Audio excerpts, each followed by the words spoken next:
Alright, what's up guys? Welcome to another MLB The Show 21 stream here on Twitch. I'm NextJGGen24, and today I'm actually doing something a little bit different. Something I haven't done on stream before, and honestly I haven't done in a long time period. So, you guys know that, I like to grind for XP offline. Like, that's basically how I get these things done, or how I get these inning programs done. So, there are these missions here, and I just went into them, that have extra innings next to them. And basically you get, and I've done the math on this, you get 17,500 XP just for doing these 3 missions.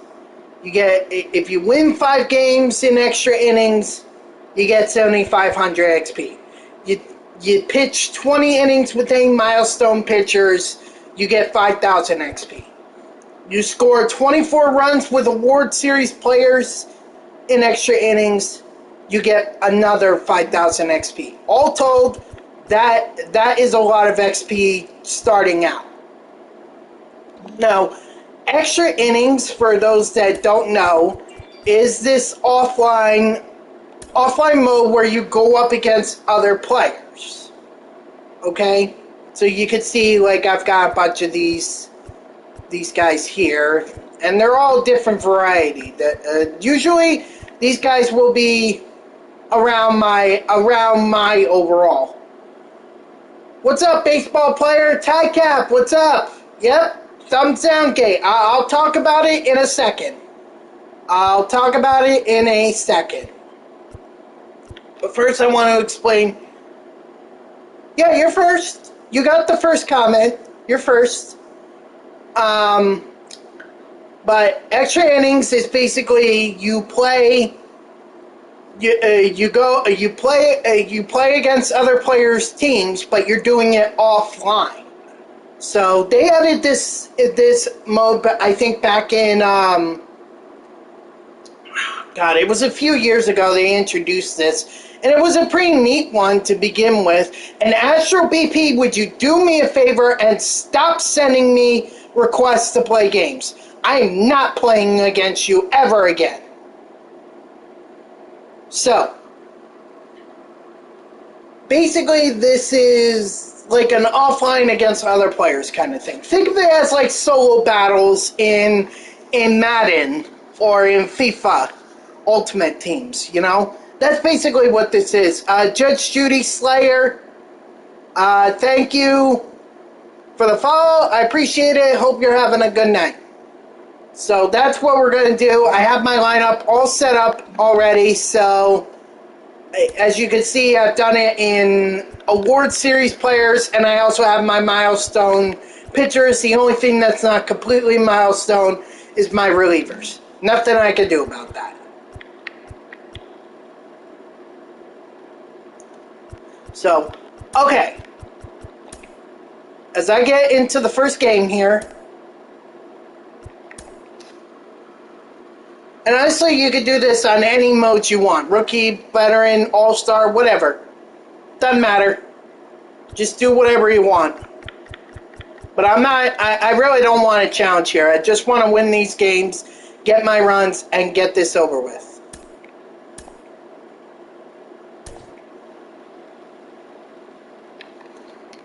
Hold on, guys. Okay. So this is how I'm going to address this.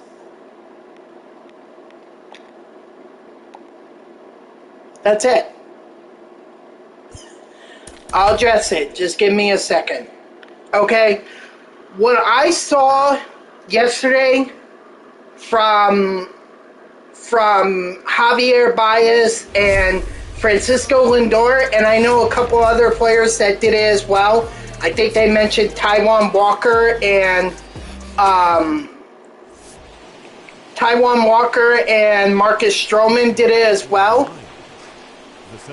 First of all, this is not okay. Alright? As an athlete, You are very, very lucky to get to play this ball game for a living. And not only that, if you're really good, like you're Francisco Lindor or Javier Baez, you get paid buku bucks. You get paid millions of dollars. So you are very lucky if you get to that point, but you're also very lucky to be playing baseball for a living. There are a ton of people who would love to be doing that right now. And these guys are living their dreams. And yet, how do they want to repay fans who support them? Or in this case, boo them? Well, we're just going to do it right back. Children. This is children. Childish right here. Very, very childish. Like, oh, they do it, so we should do it to them. Really? Have we not ever heard of the phrase, an eye for an eye makes the whole world go blind? And what the hell do you even care about what fans do? If they boo you, what does it care? Lindor's making $38 million a year. Javier Baez is just on a loan. And Taiwan Walker, he'll be lucky if he's still on the roster next year. And Marcus Strowman, he's not even the ace. He's not the ace. So if he's getting booed, tough luck. Suck it up, Buttercup. Now, this would not be as big of a deal if these were some low-time players, like guys who were not really part of the, who weren't significant on the team. But we're talking about two of the top players for the Mets doing this. Not to mention a guy like Taiwan Walker who has been struggling since the All-Star game, and then Marcus Strowman, who has had a bad record, and you guys can go look this up. He does not have a winning record, and yet we expected him to be the leader, or the leader of the rotation, ever since Noah Syndergaard and Jacob deGrom have been hurt. This is the guy that the Mets are relying on to win games for now because he is their ace, and yet he's not doing it. Yeah, I did notice how Pete Alonso didn't do it. He was smart not to do it. So, Lindor, you get $38 million. You're here for over a decade, if I remember the contract correctly. This is how you want to start off your relationship with the New York Mets fan base? Really? You already didn't get off to a great start by smiling after you struck out. Yeah, smile. I'm gonna smile because I strike out, and yet I still make millions of dollars every year. Great job, Lindor. You just learned a very harsh lesson, New York, with New York Mets fans. That we can turn on you in a heartbeat. And you know what? You have no excuse here. You have none. Okay? You have been struggling since April, and every Mets fan has every right to be booing your ass.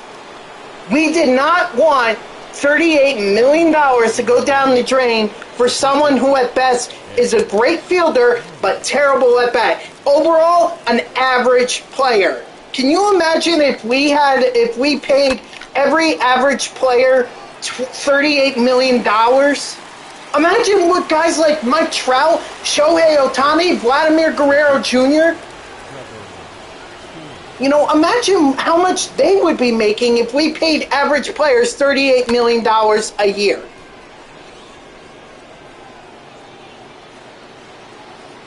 Just imagine. They could be making like 50, 60 million. It's unbelievable that Lindor is even participating in this. Sorry you're not getting cheered like you were in Cleveland, but here's the reality. you dipshit. You've been struggling, you got hurt, you come back, and you haven't done anything to show Met fans that you are improving.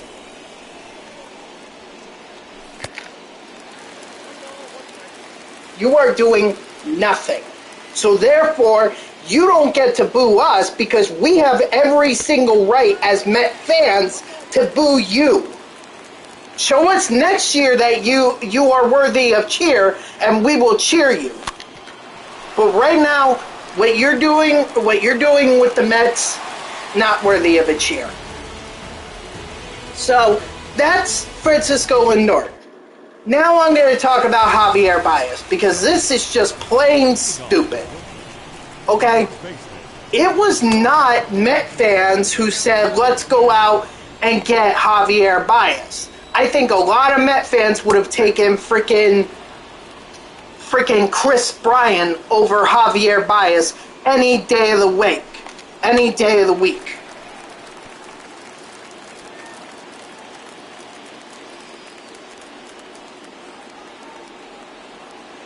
Oh yeah, you're back? Well, all I gotta do is for you. You're gone.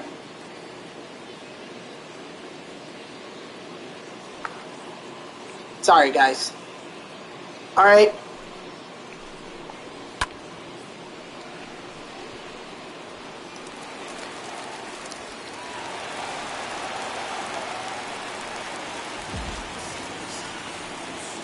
Batting fifth, the second baseman. Okay? It's not us Mets fans who wanted Javier Baez here.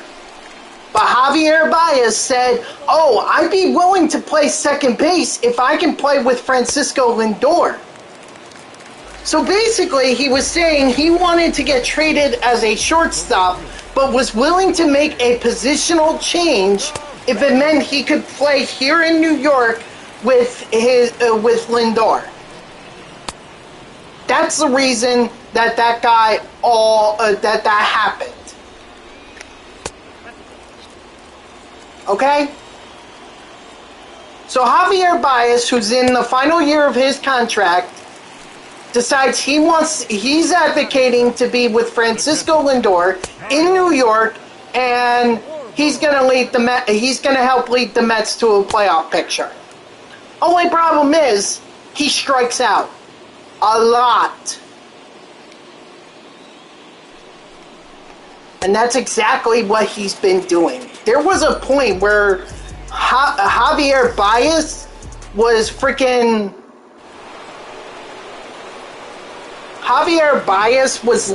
had a 50 strikeout lead over the second place guy for most strikeouts in the National League. That's not something you want to be leading in the MLB. And yet he didn't do it just by a few strikeouts. He did it by a country mile. And this guy has the balls to go ahead and start booing Mets fans because they're not happy that he's striking out a lot and doing nothing for our offense. Do you understand that we just gave up our freaking our 2020 first round pick center fielder to the Cubs for Javier Baez? We gave up quite a bit for Javier, and he's coming in here and he's like, I'm booing the shit out of you guys. No, Javier, and we know you have a contract that's coming up. We know that for a fact. And good luck. And you know what? I say to Steve Cohen, Sandy Alderson, and the Mets front office, don't even bother re-signing him. Don't bother. Let him walk. Let him walk. Let him be a free agent in this year's free. Let him be a free agent, and let him try to get the mega bucks that he's looking for. Except he's not going to get it. Because if he's going to be a shortstop, then he's going to have to contend with Trevor Story, Corey Seager, quite a few shortstops that are in this free agency class that are going to demand buku bucks. So if he thinks he's going to get the same contract as those guys, he better think again. Those guys are going to get big contracts because they played well. Javier Baez will be lucky if he makes like $10 million or $15 million a year. The way that he's playing. That's how much he should be making. So Javier Baez, all I can say to you is, oh, and also this, since you wanna give us, since you want to tell us what you think, here's what I think of you.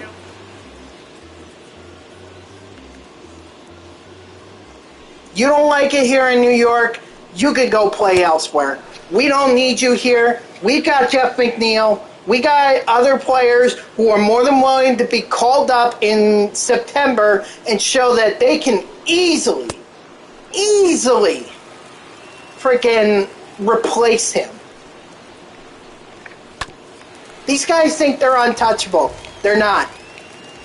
Now onto Taiwan Walker. Okay. Look, Taiwan Walker had a great first half start. Like, he was, I think, a surprise gem for most Met fans. And we were cheering him on because, you know, friggin' aside from Jacob deGrom and Marcus Strowman, he was pitching well. And that's what we needed from our rotation. Now, I don't know what happened after the what happened prior to the All-Star break that, you know, freaking that made him bad, but something happened clearly because he was an All-Star, and all of a sudden he comes back and you can pretty much expect him to give up like 5 or 6 runs, which at this point, all opponents of the Mets really need are 2 to 3 runs, and they can easily win.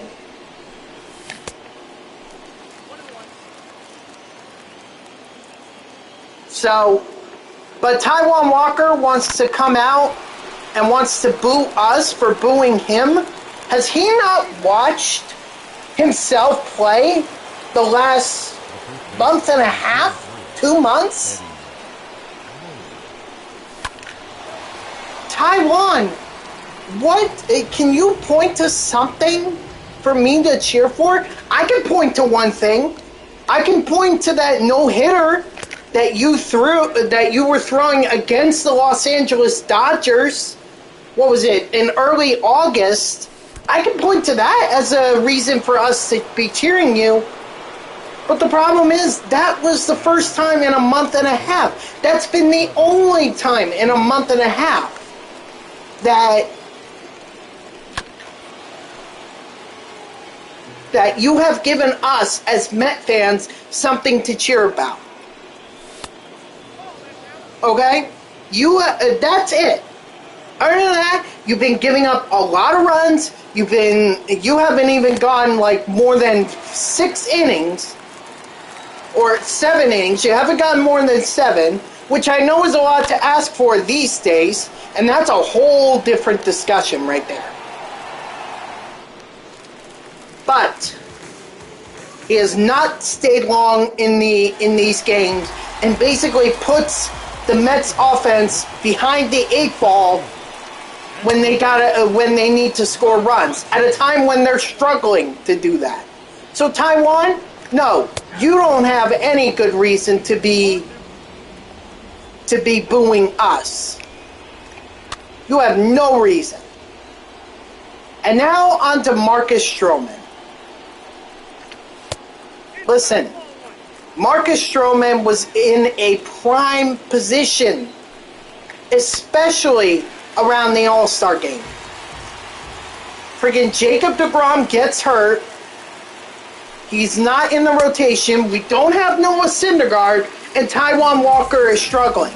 So who's left? That would be Marcus Strowman and Tyler McGill to pick up the slack, as well as Rich Hill. And Rich Hill, he has his games, okay? he has his good and his bad. We're not expecting him to light the world on fire. We just needed someone in the rotation to be solid towards the end of it, so that we can, we can win games. But Marcus Strowman was in a position to be the ace pitcher for the Mets in this time period where there was no DeGrom, no Syndergaard, and Taiwan Walker was struggling.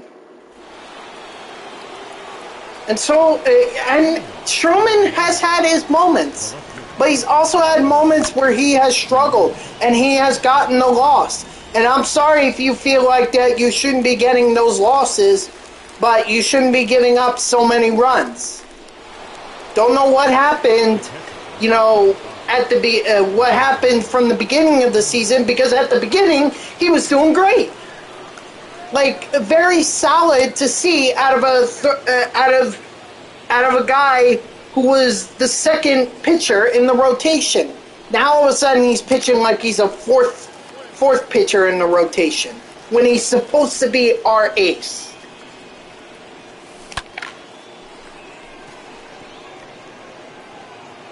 So Marcus, none of these players get to boo us Mets fans. Okay? None of them should. You want to express how unhappy you are, there are ways to do it. You could go to a GM, say, hey, I'm not really liking it here. I want to get traded or whatever. I don't want to be here next year. That's fine. That can happen. And if you want to go public, you could be an asshole, but at least you would make your comments public. Instead, what do? You give us thumbs down. You tell us we suck.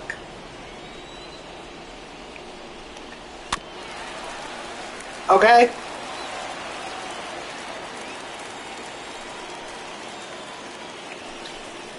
So that's all 4 players. Francisco Lindor, Javier Baez, Taiwan Walker, and Marcus Strowman, from what I saw. Now, like I said at the beginning, I don't care if you are an average player or you're one of the best players. I don't even care if you're one of the worst players. When you put on that jersey, you represent the Mets. When you put on that jersey, you represent the Mets fan base.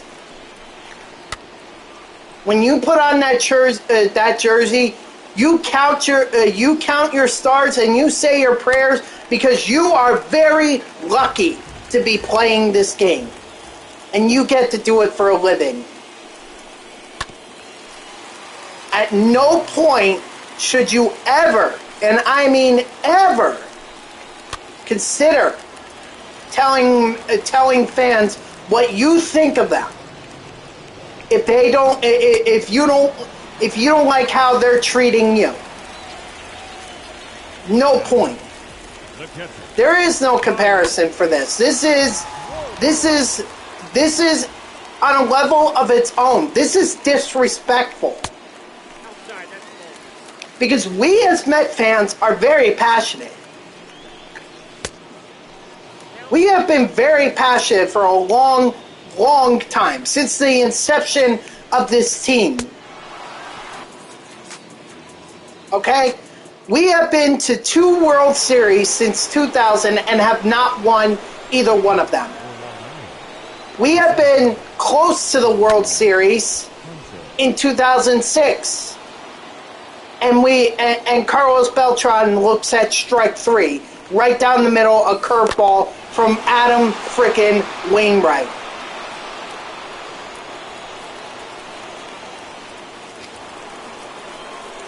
So Met fans want to see this team succeed, but we have been through so many years of mediocrity at best, and at worst, sucking. We have been through so many years that when we finally get a taste of a team that looks like they could be World Series contenders,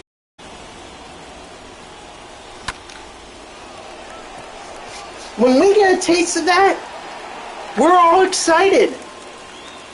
we're already thinking, okay, maybe we can get to the playoffs. Maybe we can contend with the Dodgers and the Padres. Maybe we could steal a couple games.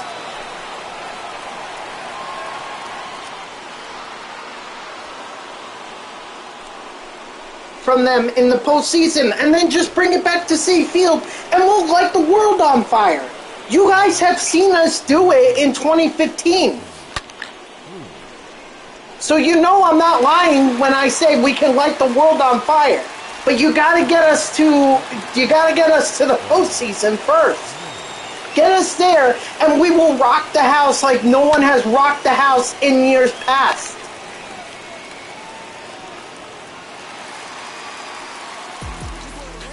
But instead of winning like this team was expected to do, this team loses. Now, to their credit, they were division leaders since May. So we're talking about 2 or 3 months of leading the division. That's good.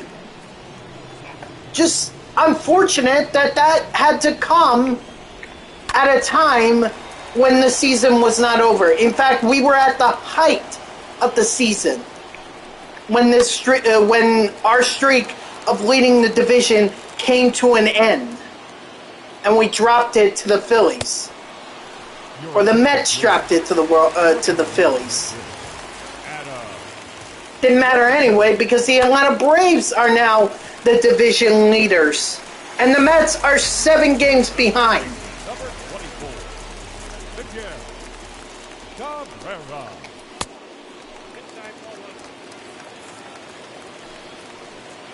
So yeah, we as a fan base are frustrated. We are frustrated because we were told this was a team that was going to contend, and you can blame it on a lot of things. Okay, you could blame it on the fact that we've had injuries. We don't have Noah Syndergaard. We don't have Jacob deGrom. We didn't have Francisco Lindor for a while. You can also blame it on, Michael Conforto not living up to his contract. This is supposed to be a contract extension for him, and he's not living up to it. You can blame it on a lot of reasons, but at the end of the day, this Mets team is not division leaders. We're not. They're not. And they're going into September with the realization that they are out of contention, and it's going to take a miracle,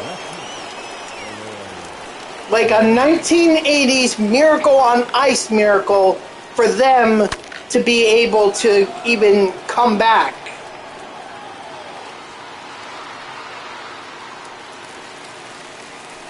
So, let's get through September. Let's see what kind of prospects we have that are going to be coming up. I mean, we've got a right fielding position that's going to be opening up that we should be addressing.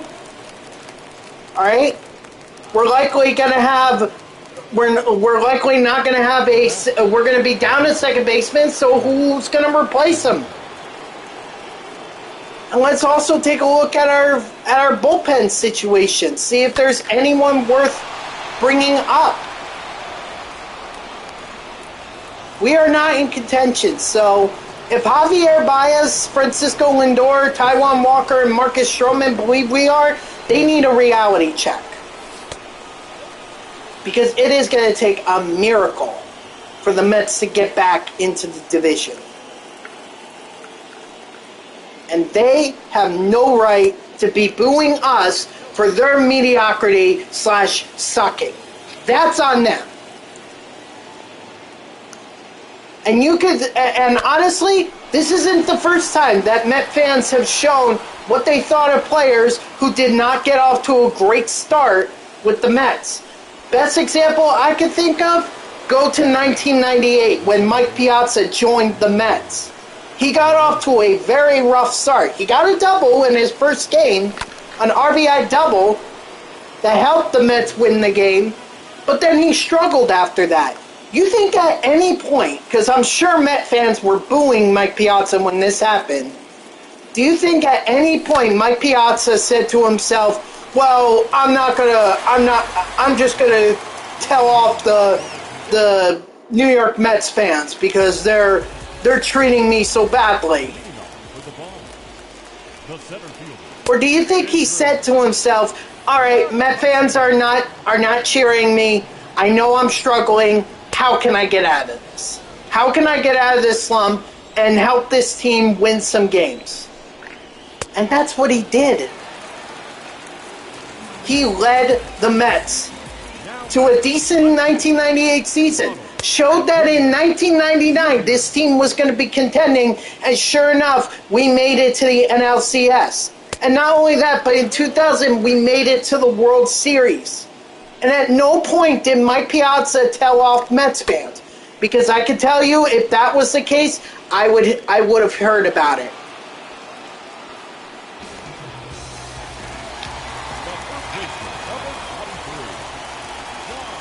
Now, not every player that comes to our team, whether it's via free agency or via trade or whatever, is going to be beloved by Mets fans everywhere. Okay?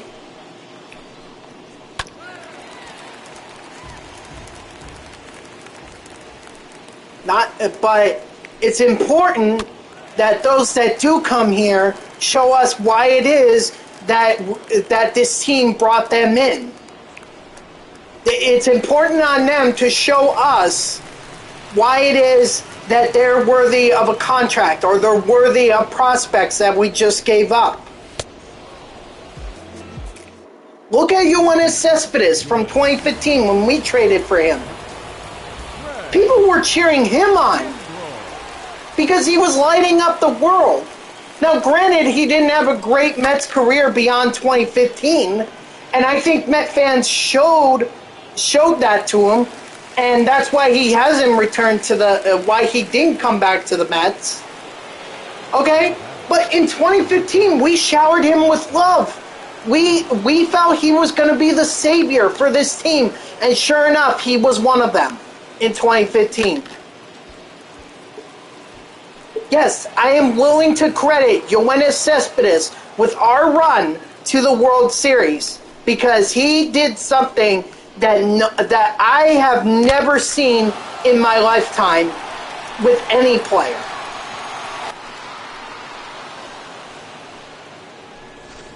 And we showered him with love. We showered Wilmer Flores with love.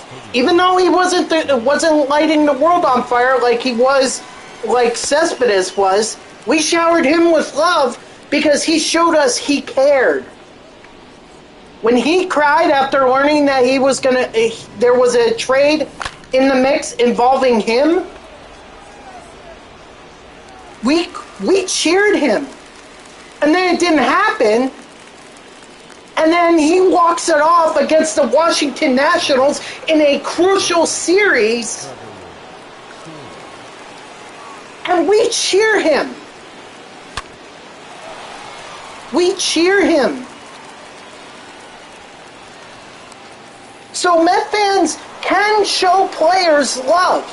We could show Mets players that we love them, that we'll cheer them on. But you have to give us a reason to. And so far, Francisco Lindor, Javier Baez, Taiwan Walker, and Marcus Strowman have not showed that to us. They haven't, and shame on them for thinking they're entitled to cheers for mediocrity, because they are not.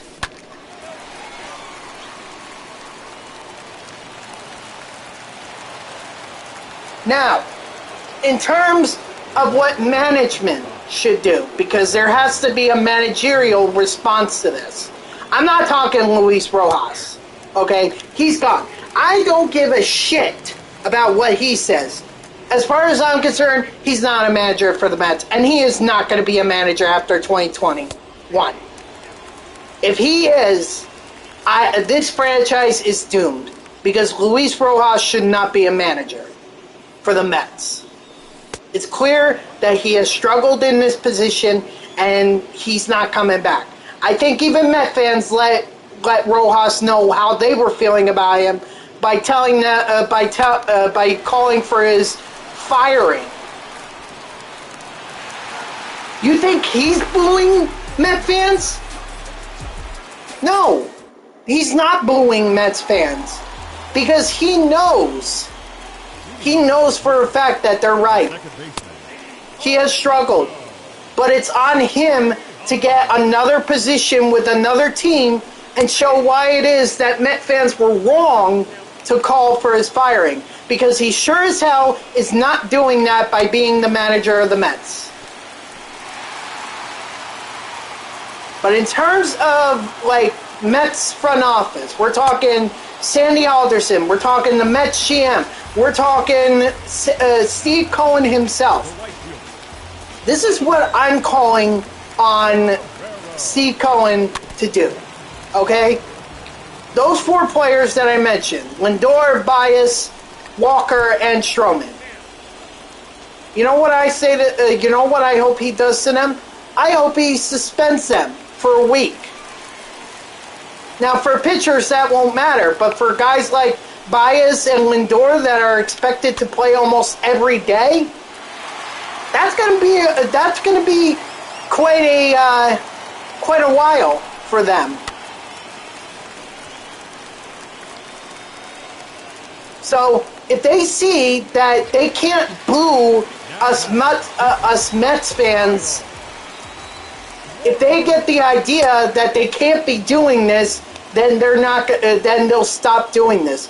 But in the off chance that they decide they're going to do this for a second time, depending on where the season is, you either suspend them for a month or you suspend them for the rest of the season. So if we're in September and Lindor and Baez continue this, I say to hell with them. They can sit out the rest of the 2021 season if they don't like how Met fans are treating them. Because at this point, like I've said before, we know that this is a lost cause. We know the Mets are not getting back into playoff contention, barring a huge, and I mean huge, letdown by the Atlanta Braves, and not just the Braves, the Philadelphia Phillies as well. So you're hoping that two teams blow it so badly in September that you end up taking the lead. It's not happening. So in my eyes, there's no reason for Lindor or for Baez or Walker or Strowman to be playing for the rest of the season, because this season is a lost cause. So if they don't like how Met fans are treating them, well, then you don't get to play the rest of the season, or you don't get to play for a month. And good luck when you come back after not playing for a month. Good luck. I can guarantee you're not going to get off to a great start, which means the boos are only going to continue. Now, if you do it for a third time, okay, if you're following the trend here, strike one, strike two, strike three, sit down. Well, in this case, strike three, get out. That's the final straw with Lindor, Baez, Walker, and Strowman. They do this 3 times, they're done with the team. They get immediately released or they get DFA. And if some team wants to go ahead and claim them off waivers, and if some team wants to take a chance on them, by all means, go ahead.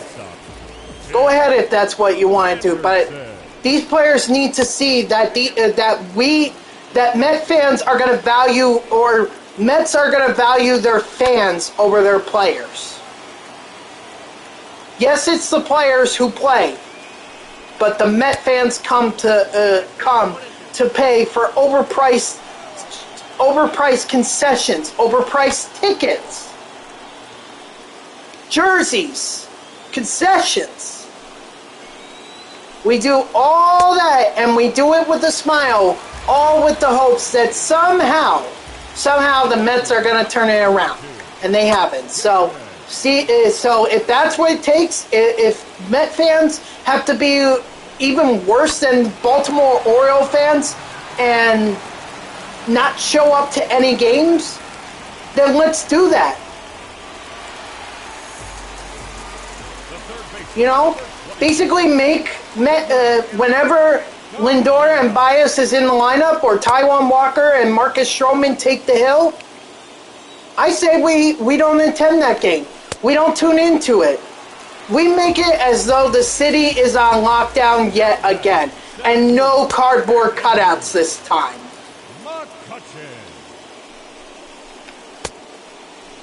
Now that's not going to happen, because there are people who have already paid for season tickets and will likely want to get their money's worth. So they're going to be going on. That's why I'm saying Steve Cohen needs to address this.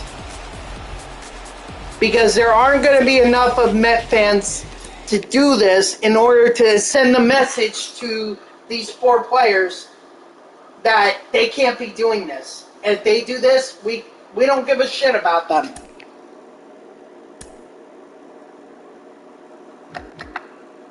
Oh, okay, good. There is parallel XP for this for extra innings. I didn't think there was, but glad to see that I'm proven wrong. All right.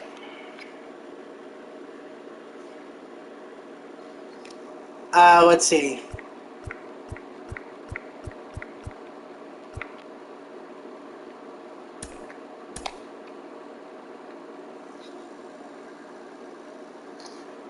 Well, if I'm gonna be at home, regardless if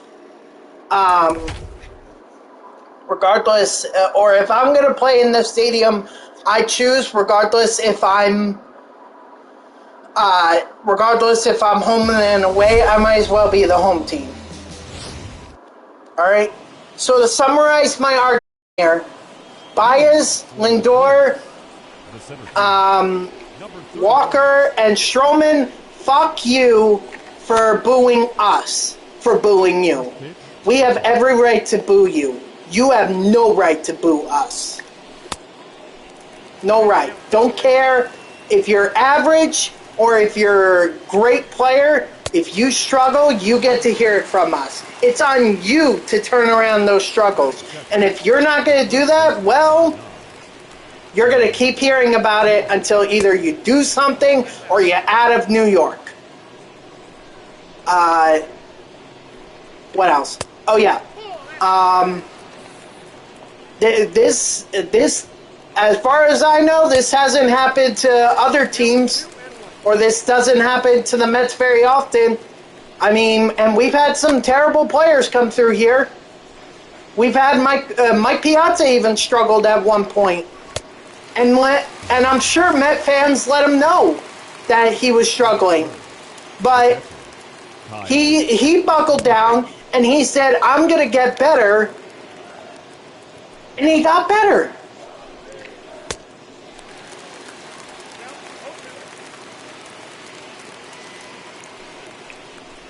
And finally, like I said, in terms of management, they need to address this. And I'm not saying just put out a statement saying, "Oh, we don't support this," or "We don't think this was a good idea." No. Actions speak louder than words. Tell these players that they are not playing in any games for a week if it's first time, second time it's a month or the rest of the season, third time they're off the team.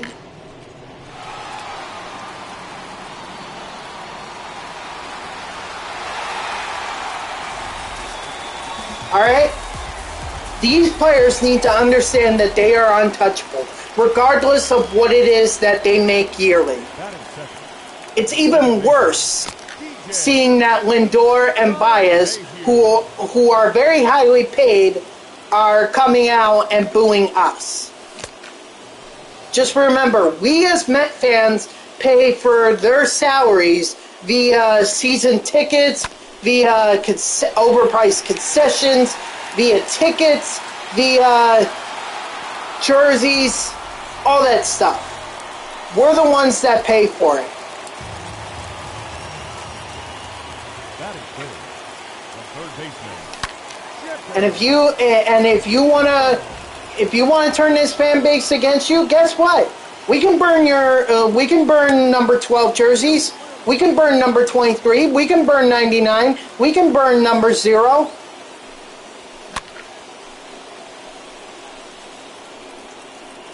I feel like there's a sense of irony here with Marcus Strowman having the number 0 and yet playing like a 0. The right fielder.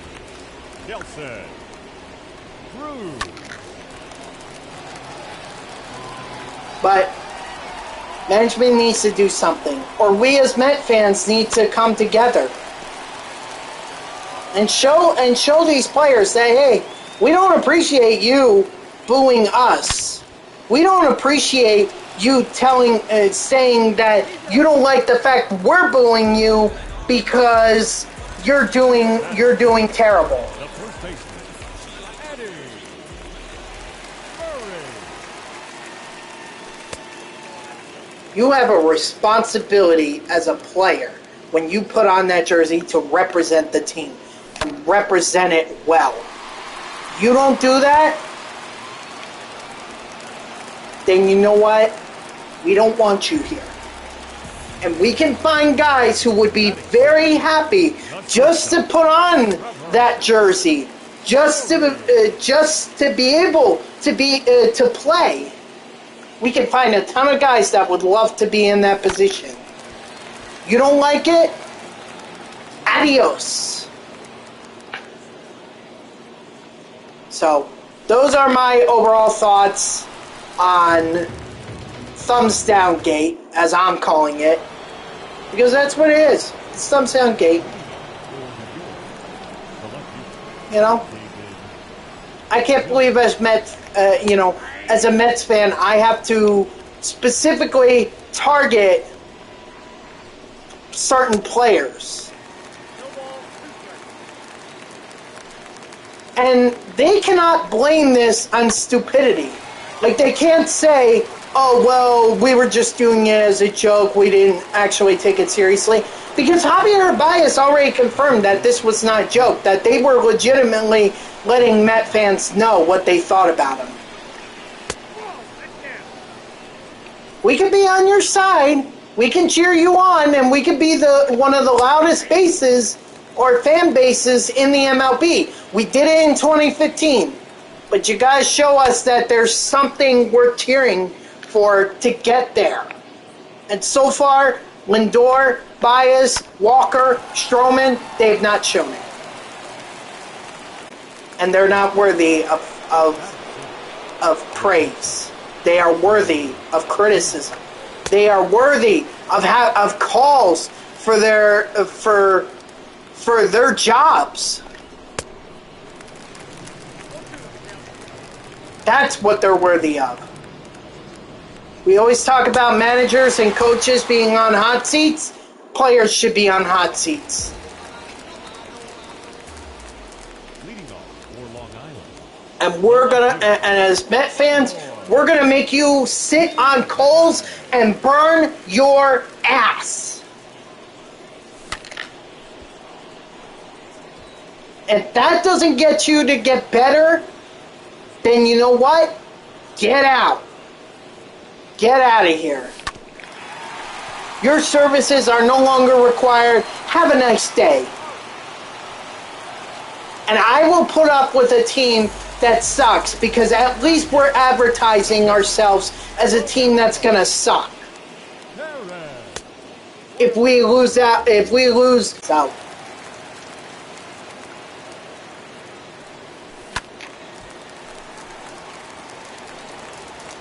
that's my whole take on Thumbs Down Gate. And let me know what you guys think. Do you think that? And I was just arguing this with one of my friends. He's a Seattle Mariners / Washington Nationals fan. But he's a good guy. And his argument was, well, if we did that with everyone at their job, then everyone would struggle to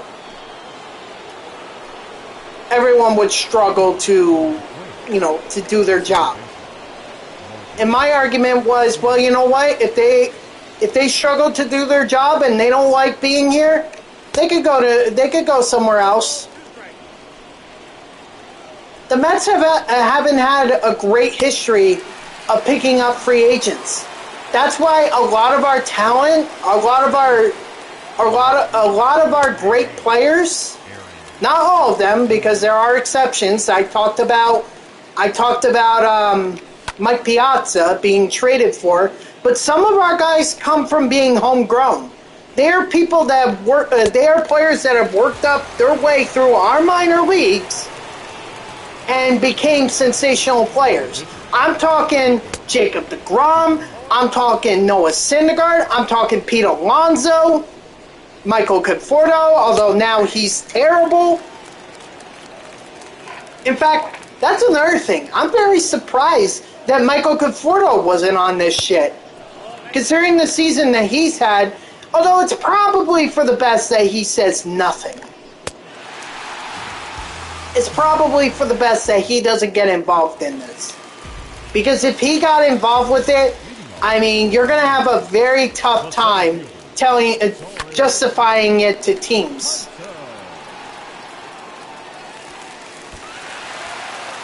Baez and Lindor can somewhat justify it. Lindor, he's got the money, so he don't care.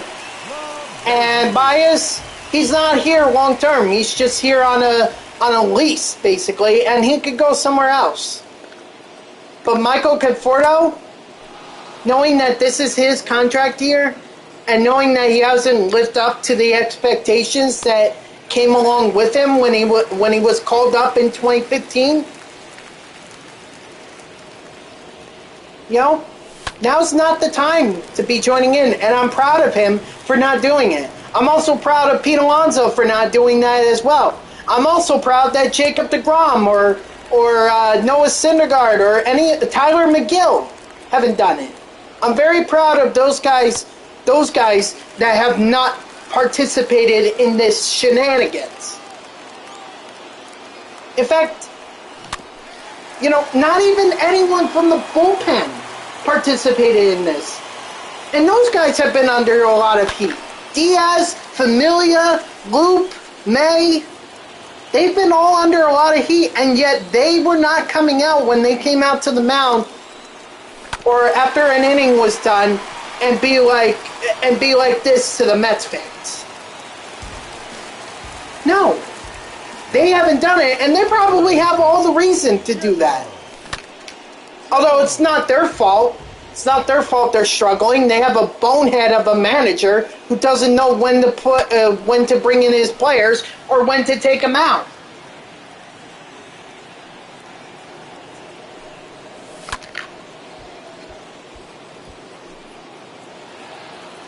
So that's not their fault.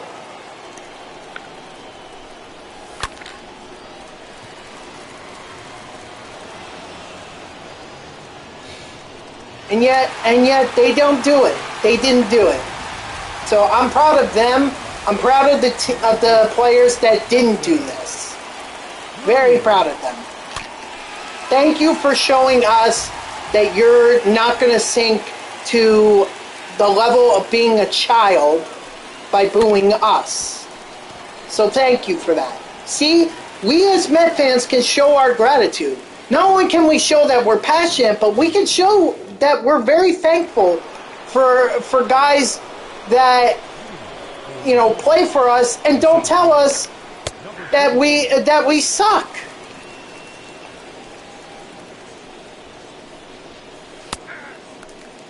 We can do that. Just say nothing.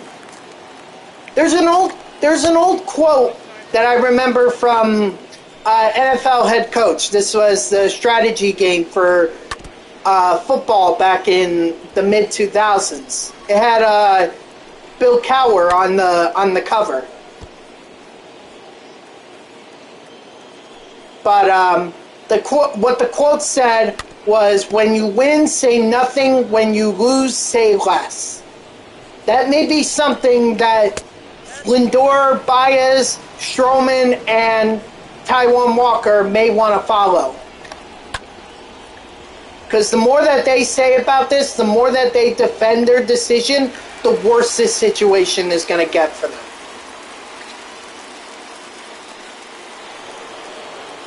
Now batting, the first baseman, Joe.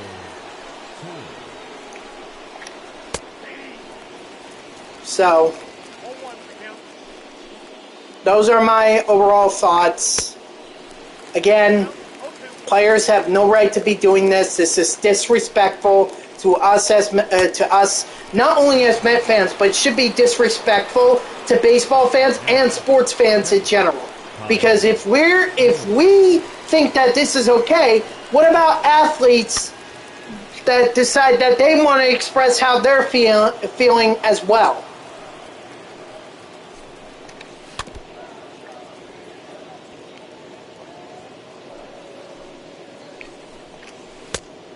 Strike 3. Sit down.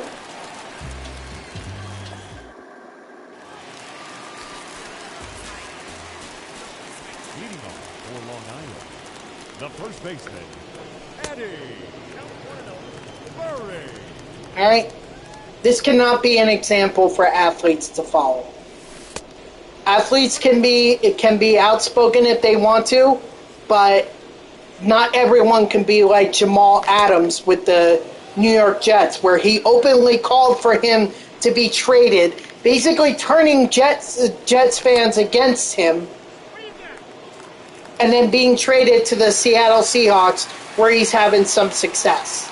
Now, I may not like that as a Jets fan, but at the end of the day, if he's having success, fine. You know, I can only care about what the Jets do. I couldn't care less what Jamal Adams does in Seattle.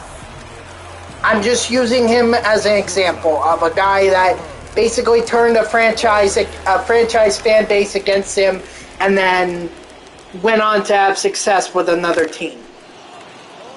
All right. I think someone mentioned that they have a newfound appreciation for Giancarlo Stanton for putting up with all the boos that he was getting from Yankee fans and yet not saying a word. That's mad respect. And look at where the Yankees are now. Compared to where they were at the beginning of the season, they're contending for a playoff spot now. In fact, I would go further to say that they're contending for the division again. Now, Aaron Boone is still a boneheaded manager, much like Luis Rojas, and he, like Rojas, needs to be fired, regardless regardless of what they do, unless they win the World Series. If they win the World Series, then by all means, I guess give Boone one more year.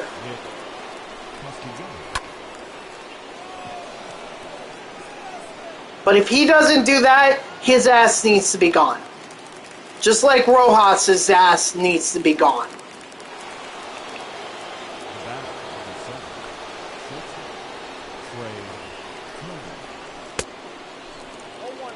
And yet those guys are not booing us. They're not telling us to go fuck off. They're not doing any of that. They're just taking it in stride.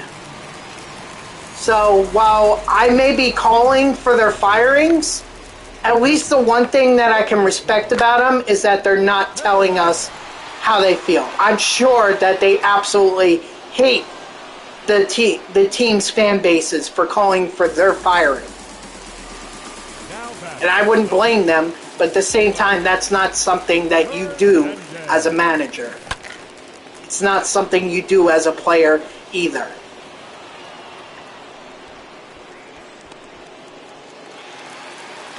Now batting, center fielder, Hunter. So that is thumbs down game. Let me know what you think. If you're watching this on Twitch, let me know what you think in the comments or in the chat.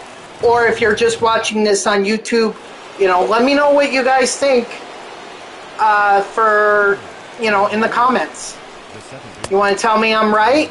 Or if you want to tell me I'm not a real fan and I need to shut the fuck up, go ahead. But either way, this is my opinion and this is what I believe.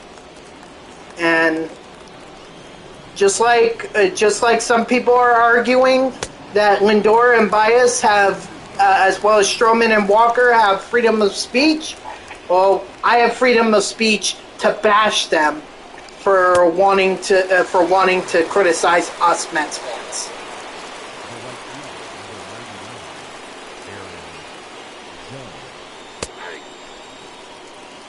So, okay, with all that being said, let's focus on this game here. Now, this is actually going a lot faster than what I thought. You guys saw that game, that first game, I think it only took me it took me only a half hour, really, to get it done. So this is... What's up, J-Tag? How are you? You just missed it, man. I was going through my whole argument with Thumbs Down Gate.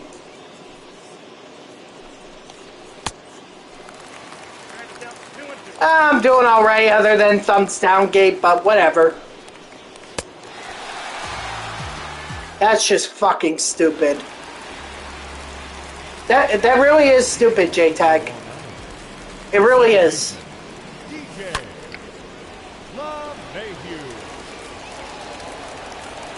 I mean, Baez, maybe he thinks he's going to be okay in the...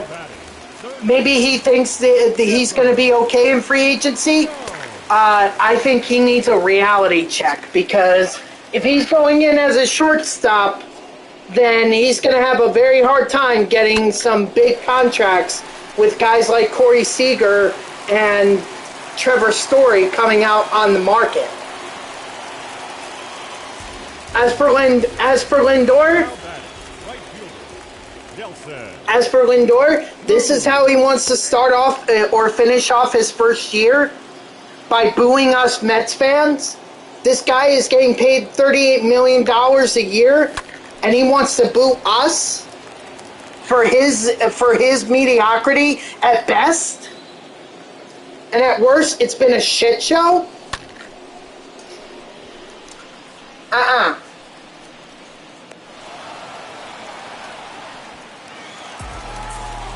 Nope. So Lindor has no right. Marcus Strowman was supposed to be our ace with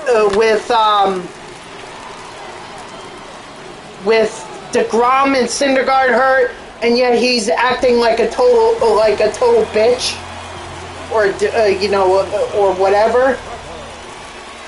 He's acting very immature at a time when we need him to be our star pitcher. And then Taiwan Walker, his failures are not on us. We're not the reason for why he's sucking. He needs to go back to the All-Star game or prior to it and figure out what it is that was different and how he could change that, because that's where his failure started.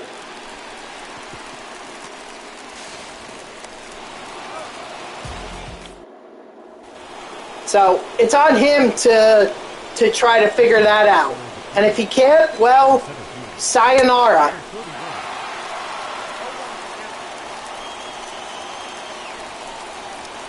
It's just total stupidity. And I was calling, see, J-Tag, I don't think management is doing enough by just releasing statements saying we don't support this kind of behavior.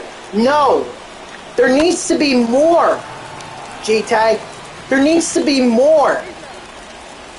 These players need to understand that they pull this type of bullshit. There needs to be consequences.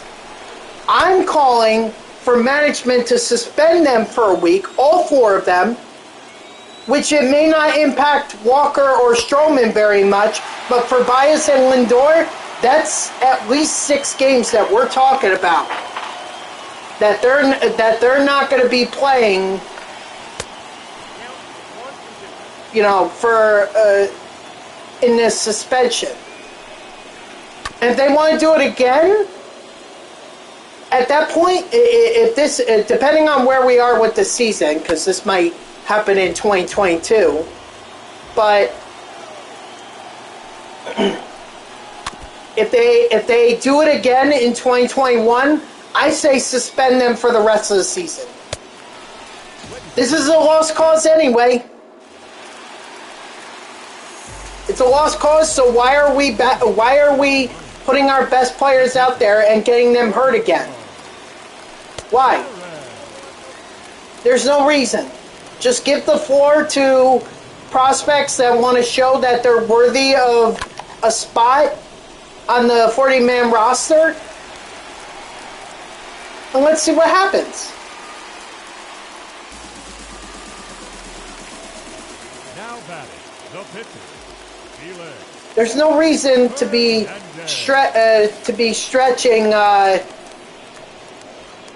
DeGrom or Syndergaard or Carrasco or any of those guys. No need. We're done. So give other guys who aren't going to boo us and who are going to hustle their asses off to be able to play this game. Give it to them and let them show what they can do.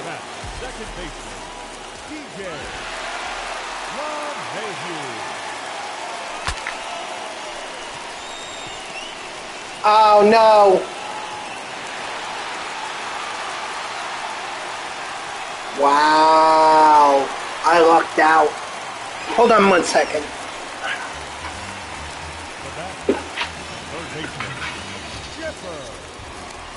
I don't think that's enough, J-Tag. I don't think Cohen saying something is enough. I think that Lindor, Baez, Walker, and Strowman, they all need to be suspended. Not for a long period of time. We can start out with a week. You know, that'll hurt Baez and Lindor the most. Strowman and Walker, it's probably 1 start, maybe 2, depending on how the schedule works out.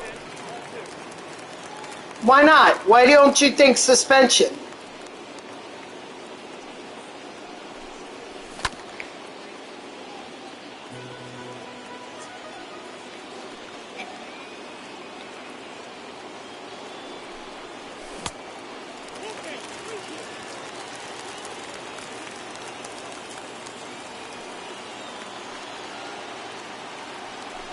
Are you thinking like maybe a fine? Like team fine for misconduct? Is that what you're thinking? I mean, that wouldn't be a bad idea either. Dealing out fines, saying, hey, you act unruly, guess what? You can...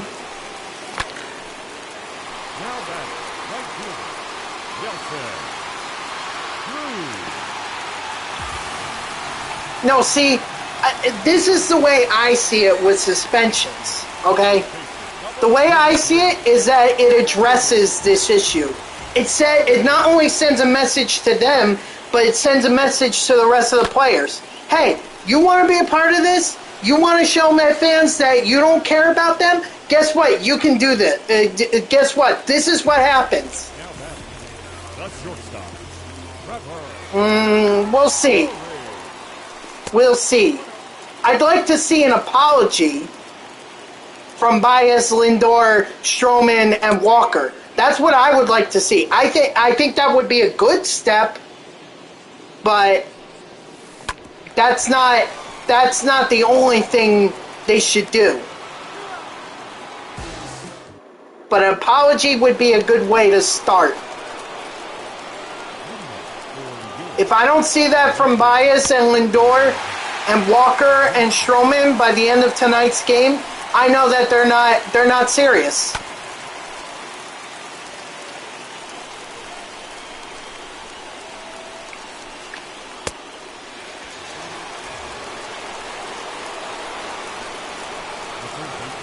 And that's the thing, J-Tag. If they're not serious about it, what makes us think that they're not going to do it again?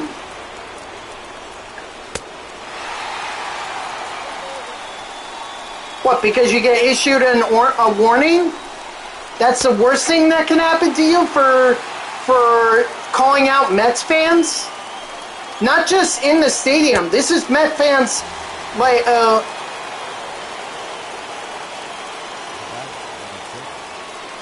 like I said, or like I've been saying throughout this stream, J-Tag, I think a suspension is the best way to tell players that they can't do this again. I think it sends a strong enough message that says if they don't want to be here, well, they don't have to be here. In fact, they're not going to be here.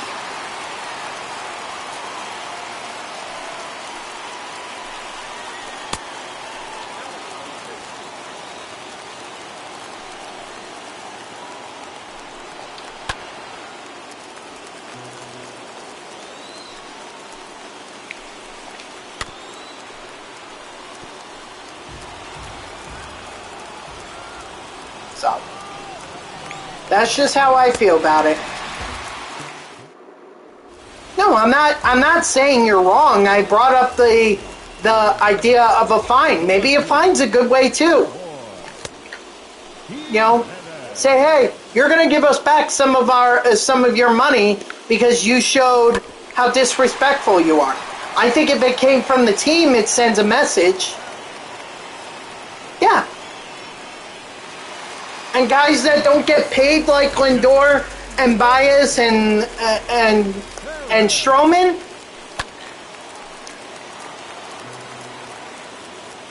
oh yeah, I have no doubt that Baez is the one that probably thought about this. He's probably the mastermind behind all this. And Lindor was just that stooge that followed suit. This guy's just not having a great 2021. But that's on him. That's on him for not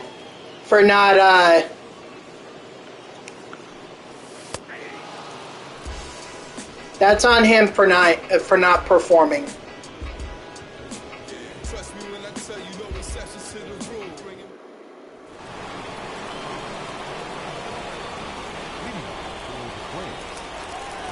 Yeah, I agree. He's a punk. And if he if he thinks he's going to get the contract that guys like Trevor Story and Corey Seager are going to get in the offseason, he needs a reality check. Because last time I checked, the guys who strike out over 200 times a season are not worthy of contracts that are over $30 million. Hell, probably $20 million if they have like the greatest glove in the world. $20 million is probably the most that you want to give a guy if he strikes out a lot. And honestly, that $20 million should come from a team like the Pittsburgh Pirates that needs a star. They need a star on their team, and they're willing to pay up for a guy like that and willing to put up with his shenanigans. The Mets are not in that position. The Mets are a team of contender. Is a contender if they can just win, if they can just pull their offense together. Because they have the pitching. We know they have the pitching.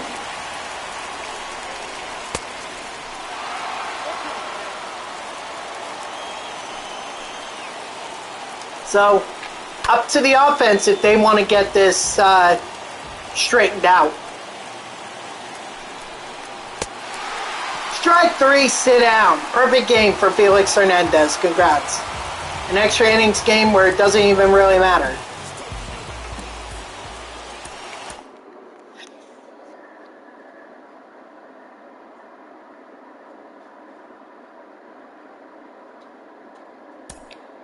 So,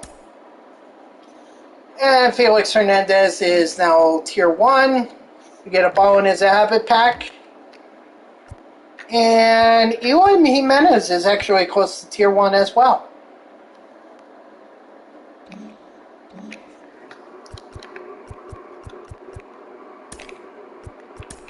Oh, I see. Okay, I'm at... Got there a lot sooner than I thought it would. Okay, let's open up those ball in his habit packs. I forgot there too. I pulled a couple diamonds earlier today, but they were low-rated diamonds. I think it was Freddie Peralta and oh gosh, who was the other one? Freddie Peralta and come on, why am I blanking? It'll come to me. But I got nothing there, so back to playing extra innings.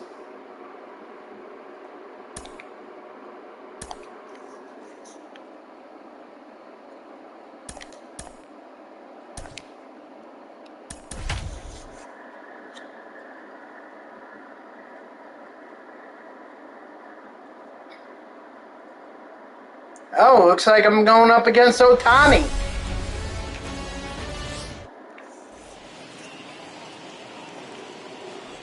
Leading off for the Motor City, the shortstop, Jimmy Rollins. First pitch, 1 o'clock.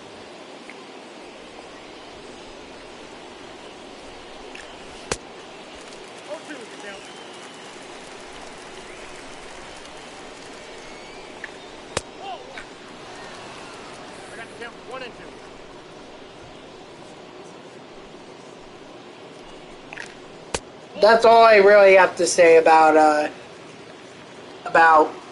thumbs down gate. That's all I have to say.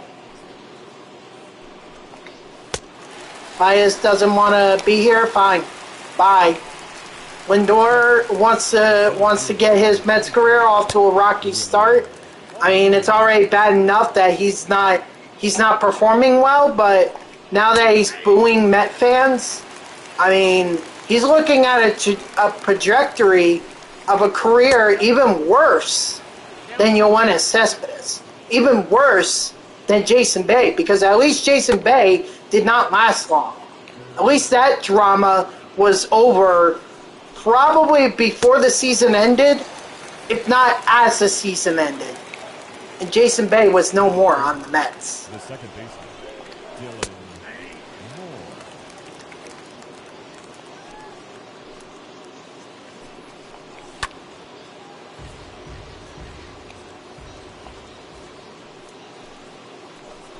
So, just keep it up, Lindor, and you'll see very quickly that Met fans will not tolerate you. And same thing for Taiwan Walker, and same thing for Marcus Strowman. Just keep showing us that you don't like us, and we'll show you we don't want you here.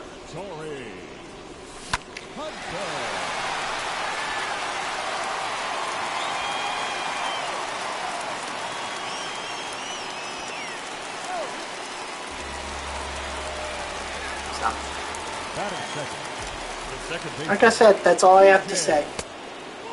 Spend an hour and 20 minutes talking about this. Well, probably an hour 10 minutes, because I did spend a good majority of I did spend a little bit of the stream talking about extra innings and trying to win games here in order to get XP for the 6th inning.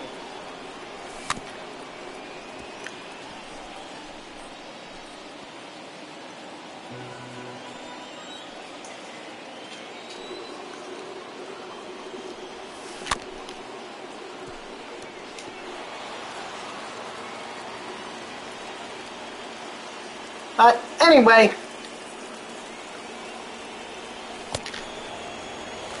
on to new news. How about Noah Syndergaard testing positive for COVID-19? Crazy. Now, thankfully, and they've said this. They said that Noah Syndergaard is vaccinated, which is a good thing, because it means he's not going to be hospitalized or potentially dead. So that's a very good thing. I mean, he's still going to probably have symptoms. I mean, they claim that they said he was asymptomatic, so maybe he feels nothing, and then he'll test negative 3 days in a row, and he'll be back to doing his rehab.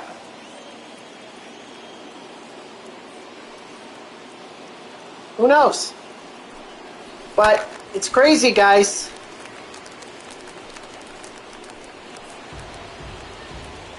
It's crazy. So I wish him nothing but a healthy and a speedy recovery. You know, obviously I don't want to see him die. I don't think he's going to die. But we'll see what happens. And,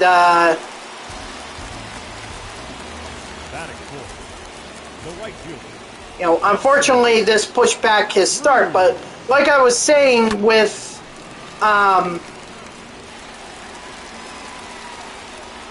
my argument against the players booing us Mets fans, you know, this season is a lost cause. If it's a lost cause, why should we push Jacob deGrom and Noah Syndergaard to speed up their recovery so that they could be back in time for September? It's a lost cause.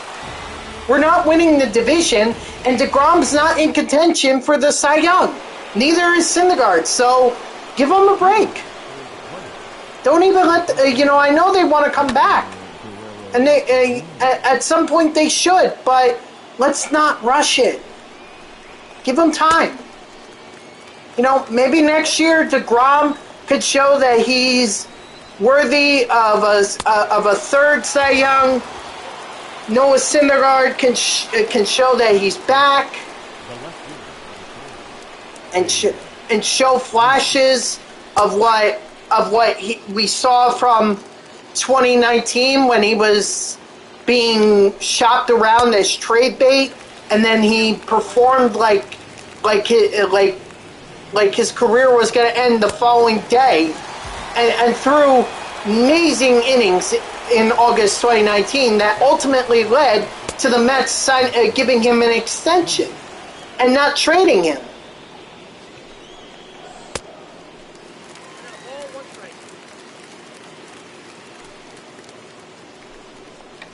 So, but we can't rush him. All right, we have to do this right. We already learned our lesson. We should have learned our lesson from Matt Harvey. We should have. And now Matt Harvey is lucky if he's on a Major League Baseball roster. I think he's with the Orioles, if I'm not mistaken. Attaboy, Trevor Story. So, Noah Syndergaard, Godspeed. Wish you a very healthy recovery. And Mets, let's not make this mistake. Not only with Syndergaard,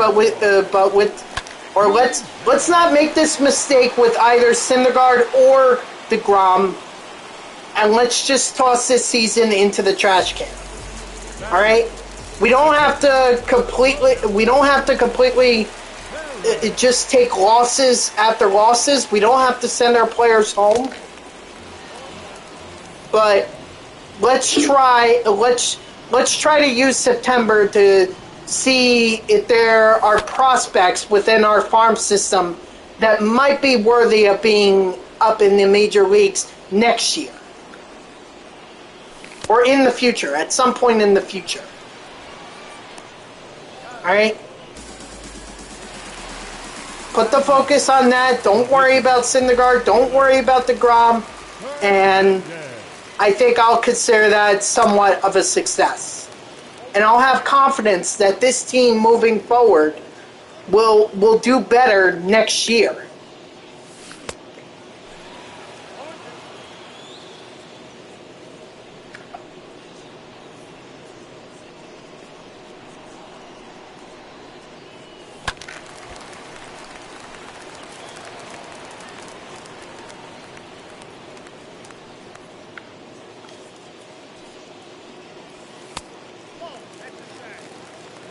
on, guys. I'm sorry.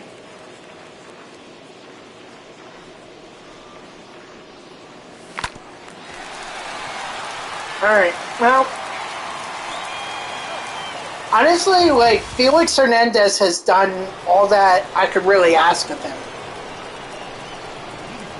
He's pitched 20 innings, which is all I needed in this, so I could honestly put Jacob deGrom in here or Corbin Burns and just get them up to tier 5.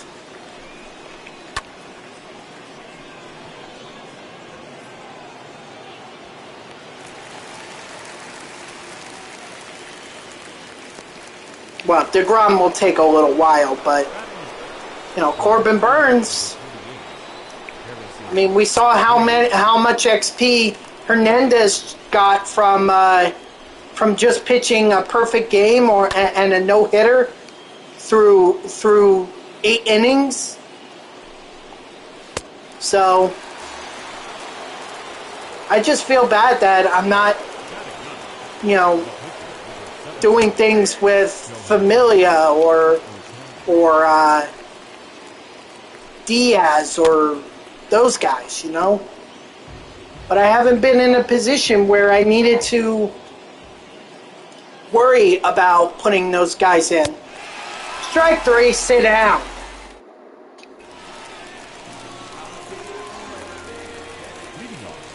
Oh, one other thing I want to mention that's Mets related. Howie Rose, the lead radio broadcaster for the New York Mets and everything, just announced that he's having some surgery and he's calling it a season for himself, like in terms of radio broadcast for the Mets and everything. And I just want to wish him my well wishes. I know I kind of like duplicated myself there, but I do like Howie Rose.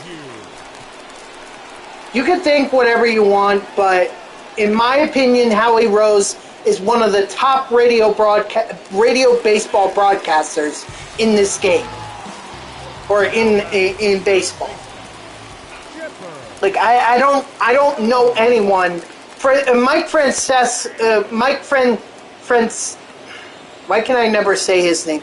The Yankees TV broadcaster. It's pretty sad that I can't say his name. He's like one of the more established broadcasters in Major League Baseball. Mike Francesa. Let me see. Hold on. Mike Francesa. Excuse me. Yes.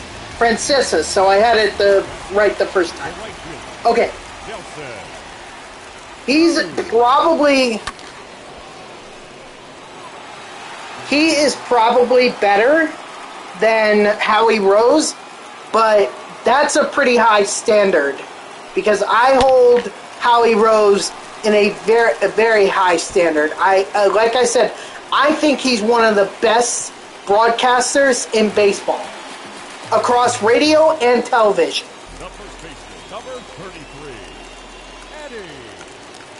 So, Howie Rose, you know, Godspeed, much like Syndergaard, Godspeed, wish you nothing but a speedy and healthy recovery, and I hope to see you next year, or I hope to listen to you on CBS or WCBS calling Mets games next year. I'm gonna miss, put it in the books.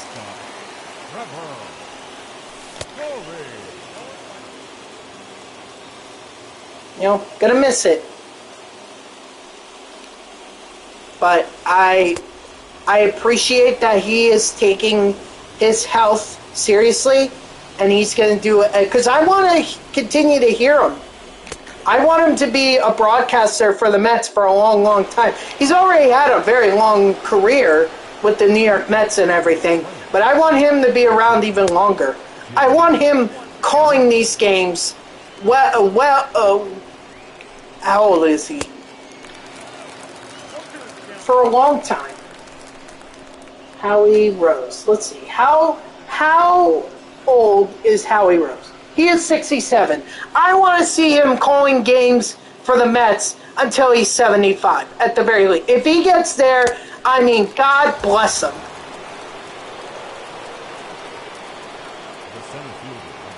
But he's truly one of the great one of the great baseball announcers, baseball broadcasters that I know of, and I want to see him return next year, calling games like everyone is his last,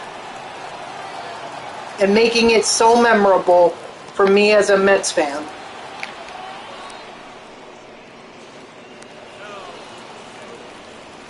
So, like I said, Godspeed to Howie Rose. I hope he gets better. I think he will get better. And I can't wait to hear him next year.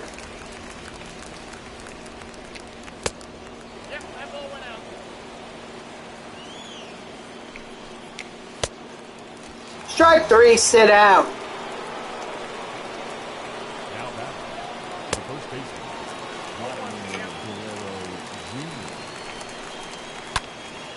Oh, God, I left that over the middle. Holy shit. Strike 3, sit down.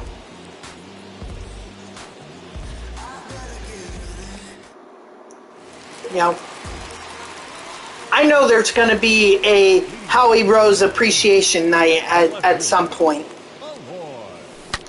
You know, but I think that's when he's going to call it. That's when he calls it a career for him. And what a career it has been for him. TV, radio, I swear.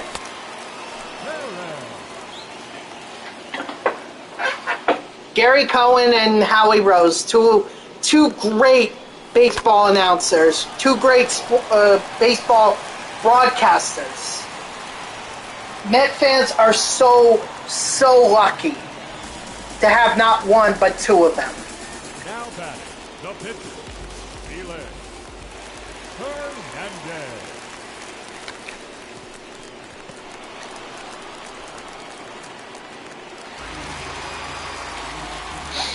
All right, so that's basically all the Mets news. Is the thumbs down gate, Syndergaard's COVID-19 positivity or positive, and then Howie Rose season-ending surgery. Okay, so I think I had 9 in the last game, so now I have 7, and then I have 4. I had 4 in the first game.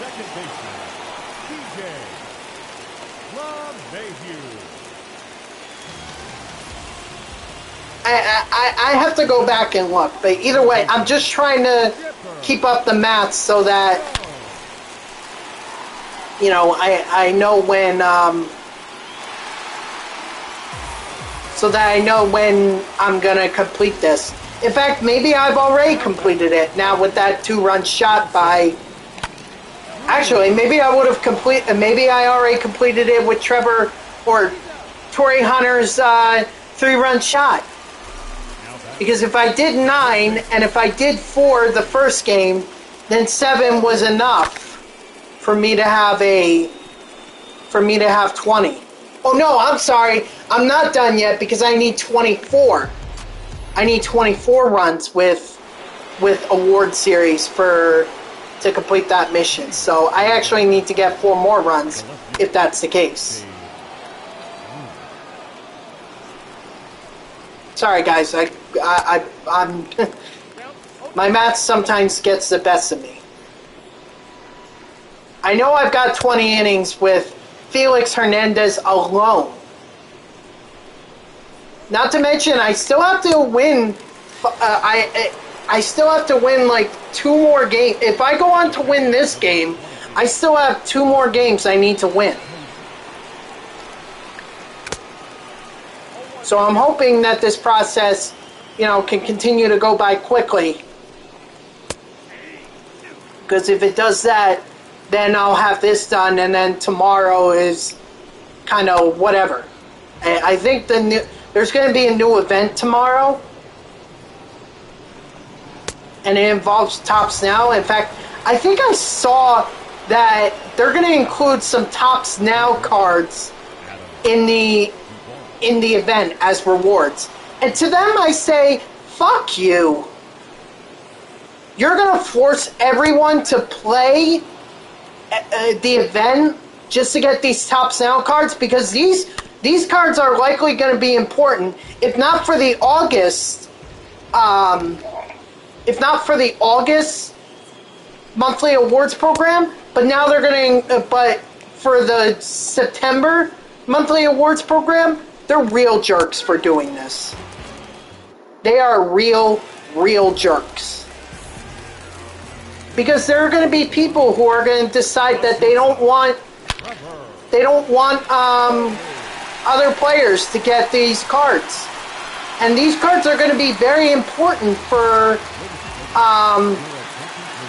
these monthly awards programs. I already said that. So if guys come out and they're like, nah, I'm not going to help you get wins. I'm going to be a troll, I'm going to be a jerk, and I'm just going to make your life miserable as hell. And if you don't like it, then just quit. I mean, I won't need the wins, but because they probably already have it done, they won't need the wins, but they'll just use it as an opportunity to screw around with other players. That's not what makes this fun. So we'll see what happens tomorrow.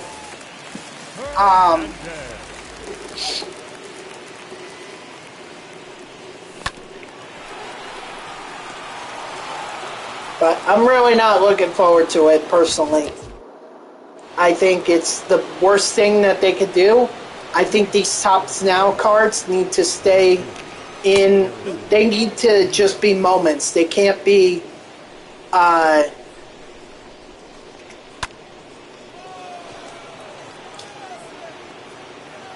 they can't be used as bait to get people to play online. You wanna get more people online? You want people to do that more? Well, for one thing, do what you did last month, which was give free BR entries and let players grind out the BR program so that they could get these rewards. That would be a good thing to do. Also, make it so that these games are not, so that people that are World Series are not matching up against noobs.